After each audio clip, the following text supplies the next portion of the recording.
Hello, and welcome to Realms Beyond. So today, I'm going to just randomly select a party and go into the challenge halls, as they're called.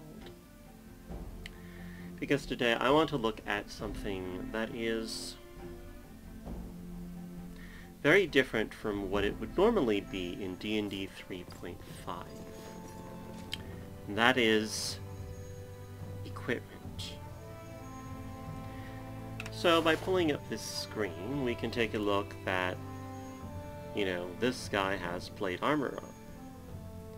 And a horn helmet, orcish iron boots, reinforced leather gauntlets. You combine all this, and you have 17 AC. Now, this is the equivalent of wearing half-plate armor, because the maximum dex bonus is 0. His dexterity is not applying at all. Note that he has 14 dexterity. It does not help his AC, his AC is not 19. So again, they've separated out the bonuses to cover the head, boots, and gloves.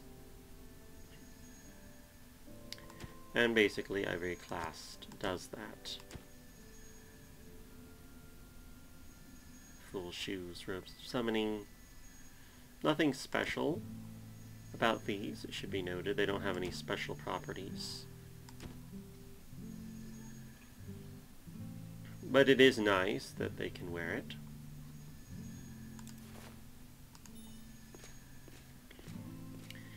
So that's the first thing that's different. In D&D 3.5, armor is just one slot. And that one slot gives you the full AC. So in this half plate, this would be 7. And these would be nothing. 0, 0, 0. They would just be, accessories with no magical properties. Now, they could have magical properties, but in this case, they don't. So that's one of the big changes in all of this. Now, based on what we have, or what we could tell in the game, the maximum dex bonus is restricted by whichever piece of armor has the lowest. So even though this says +2, and this says +2, because these are +0, he doesn't get his dex bonus, because it takes the worst dex bonus option. So for example, for 6, 2, that doesn't matter. So only 2. Not that he had, not that this paladin has much dexterity to begin with, but even so, that would restrict her. So that's something to keep in mind. So you might be asking me, but what about all those magical items? Like boots of Elvenkind, or gloves of dexterity, and other things like that. What if you find these in the game and want to put them on? Won't that tank your AC? You might be right about that. Because we don't know what, or if any, AC bonus will be added to that. There might actually be a very difficult choice that you're going to have to make if you consider magical versions of the helmet, boots, and gloves, since they seem to be part of the AC equation. Shields have always been what they normally are, of course, so that doesn't seem different. It's these other facets that are distinct. So we'll see how they handle them. Okay, so now there is other factors related to equipment that are very different that I want to go over. So let's go here.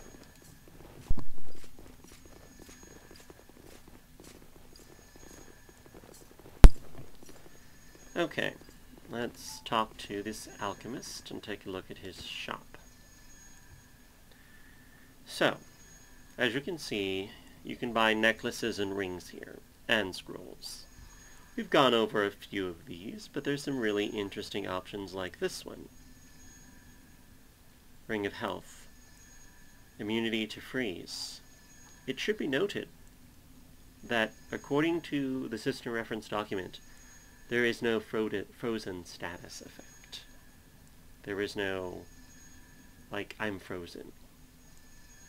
Now, this is new. This is not in the normal rules. And of course, I already mentioned that threat is new too. We don't know how that works. Many of the other elements, like attack bonus, wisdom enhancements, spell resistance, and armor class, those are definitely in the game. And it's easy. Oh yes, +1 additional attacks. That's not very common, but I wouldn't say that's new, per se. AC against certain types, that's fine. And so forth. Skill bonuses, that's definitely possible. So yeah, nothing out of the ordinary, right? Well, one thing you should notice is that we don't know, of course, if this is a final, but notice that there's only one ring slot. Even though I mentioned 2 before, that's based on the system reference document. Characters can wear 2 rings in the paper and pencil version of the game. But in this version of the game, it seems like you can only wear 1. 1 necklace, 1 ring, 1 shoulder item, we call it, which is either a cloak or some other shoulder-based item. Interestingly enough, some people think that they should, the necklace and the shoulder item should be together, but actually them being separate is fine. 1 ring. There's no wrists, by the way. Wrists could be another option, but there is none. Also, there's no belt option. There's a quest slot here, but there's no belt.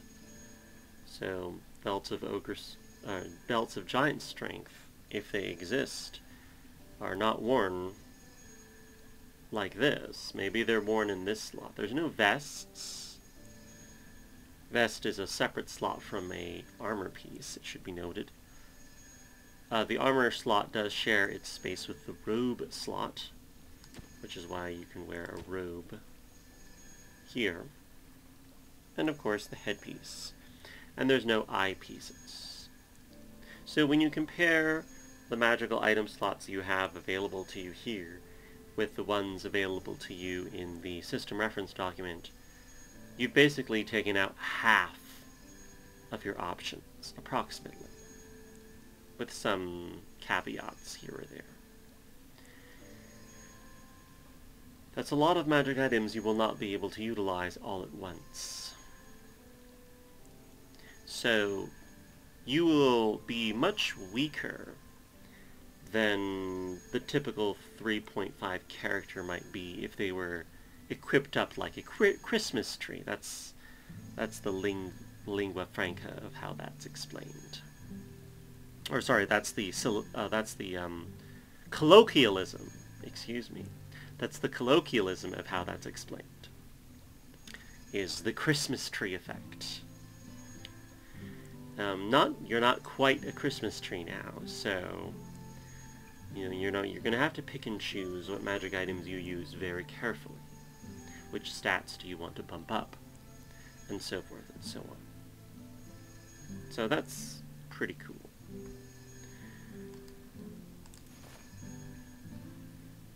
Let's go ahead and go to the armor now.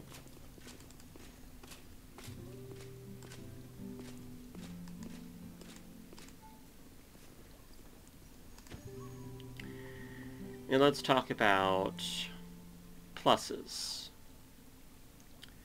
So one thing you'll notice is that these weapons have bonuses to attack and damage rolls.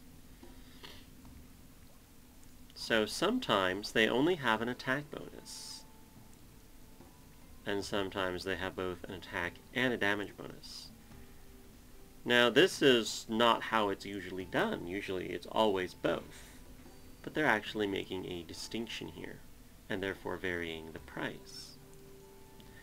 Now, there is a system of masterwork weapons that sort of does that, but it's not clear if that's what's going on here. But it could be. It certainly might explain the pricing.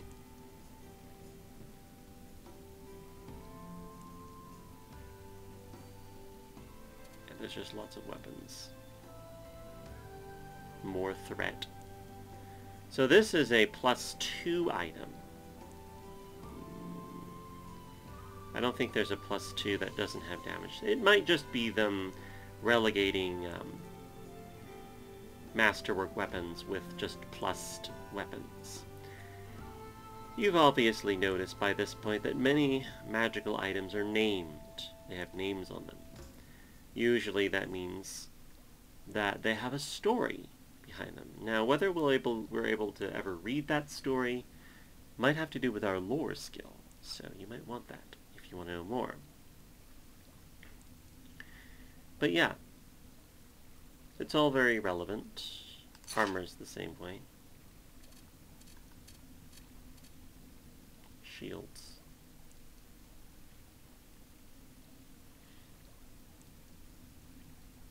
Yes.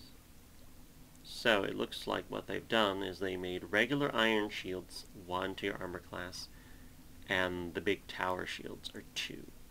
So that's not at all like in D&D 3.5.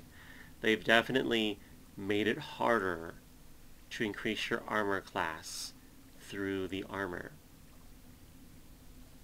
Now, what does this do in the game? This makes it so that dexterity is way more important. It's usually not as important in, like, the paper and pencil role-playing game, despite the fact that it's treated like a god stat, basically. It's not as powerful as you might be led to believe. Constitution is very much favored over dexterity in almost all cases, and other factors as well, because armor usually easily makes up for any lack of dexterity. Most builds that wear heavy armor make their dexterity 10 or 12 because they don't need it. It's not relevant and it doesn't help them. But now you may want to consider the circumstances. It's going to be difficult to get your armor class high without dexterity. And even with dexterity, it will still be difficult due to the limitations of your armor slots. So, what do? Well, you should invest in magical weapons and armor, and magical shields, which should also be giving plus and bonuses, although in this case they have not added any magical armor. Yeah, there's plate. So yeah, plate gives +1 dex bonus, unlike half plate, or rusted plate as they're called. So it's interesting to note this sort of thing. So yeah, this is what you want to consider when it comes to your equipment.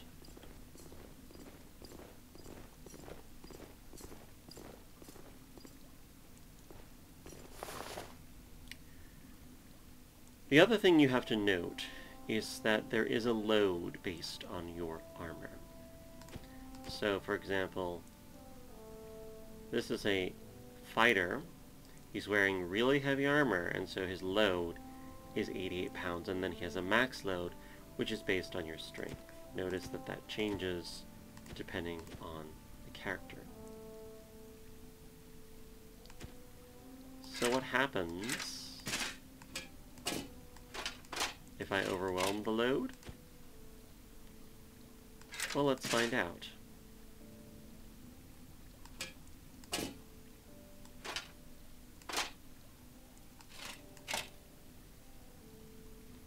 Now I'm overloaded. I lot of penalties. I wonder if it's the same. No.